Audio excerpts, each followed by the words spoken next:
कल मैं दफ्तर से जल्दी घर चला आया। आमतौर पर मैं रात 10 बजे के बाद आता हूँ। कल 8 बजे ही चला आया। सोचा था घर जाकर थोड़ी देर पत्नी से बात करूँगा, फिर कहूँगा कहीं बाहर खाना खाने चलते हैं। बहुत साल पहले जब हमारी सैलरी कम थी, हम ऐसा करते थे। घर आया तो पत्नी टीवी देख रही थी। मुझे लगा कि जब तक वो ये सीरियल देख रही है, मैं कंप्यूटर पर कुछ मेल चेक कर लूँ। मैं मेल चेक करने लगा, तभी दफ्तर से फ़ोन आ गया कि इस खबर का क्या करूँ, उस खबर का क्या करूं, और मैं उलझ गया अपने काम में।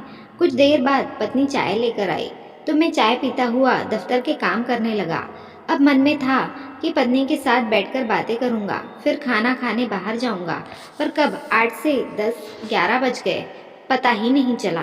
पत्नी ने वहीं टेबल पर खाना लगा दिया। मैं चुपचाप खाना खाने लगा। खाना खाते हुए मैंने कहा कि खाकर हम लोग नीचे टहलने चलेंगे, गप्पे करेंगे। पत्नी खुश हो गई। हम खाना खाते रहे। इस बीच जिंदगी चैनल पर मेरी पसंद का सीरियल आने लगा और मैं खाते खाते सीरियल में डूब गया। सीरियल देखते हुए सोफे पर ही मैं सो गया था। जब नींद खुली तब आधी रात हो चुकी थी। बहुत अफसोस हुआ। मन में सोचा कि घर जाकर आया था कि जल्दी आने का फ़ायदा उठाते हुए आज कुछ समय पत्नी के साथ बिताऊंगा, पर यहाँ तो शाम क्या आधी रात भी निकल गई।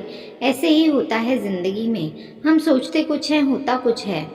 हम सोचते हैं कि एक दिन हम जी लेंगे, पर हम कभी नहीं जीते। हम सोचते हैं कि एक दिन ये कर लेंगे, पर नहीं कर पाते। आधी रात को सोफे से उठा, हाथ मुंह धोकर बिस्तर पर आया तो पत्नी सारा दिन के काम से थकी हुई सो गई थी। मैं चुपचाप बेडरूम में कुर्सी पर बैठकर कुछ सोच रहा था। 25 साल पहले इस लड़की से मैं पहली बार मिला था। पीले रंग के लहंगे में मुझे मिली थी। फिर मैंने इससे शादी की थी।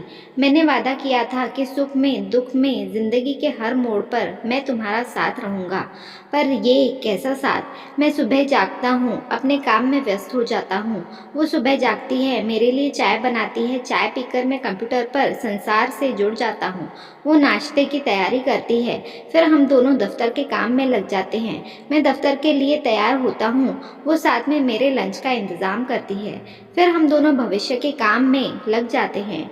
मैं एक बार दफ्तर चला गया तो इसी बात में अपनी शान समझता हूँ कि मेरे बिना मेरे दफ्तर नहीं चलता। वो अपना काम करके डिनर की तैयारी करती है। देर रात मैं घर आता हूँ और खाना खाते हुए ही निढाल हो जाता हूँ। एक पूरा दिन खर्च हो जाता है जीने की तैयारी में।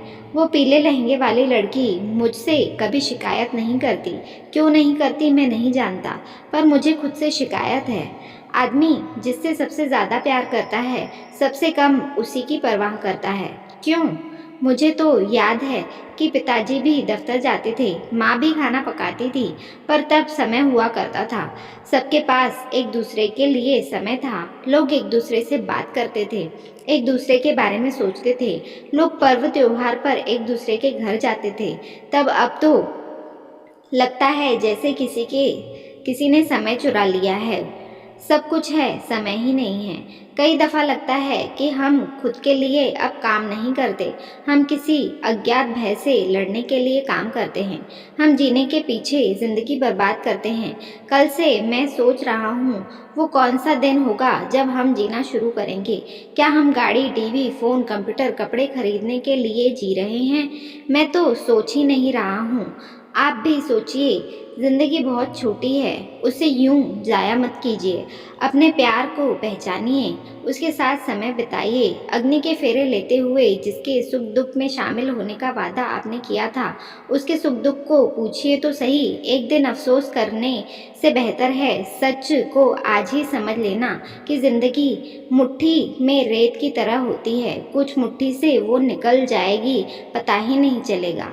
तो क्या सोचा आपने? आशा है कि आपको वीडियो पसंद आई होगी। इस कहानी के बारे में आपकी क्या राय है, कमेंट करके हमें ज़रूर बताइए। ऐसी अन्य कहानियाँ सुनने के लिए चैनल को सब्सक्राइब कर दीजिए। मिलते हैं अगले वीडियो में। धन्यवाद।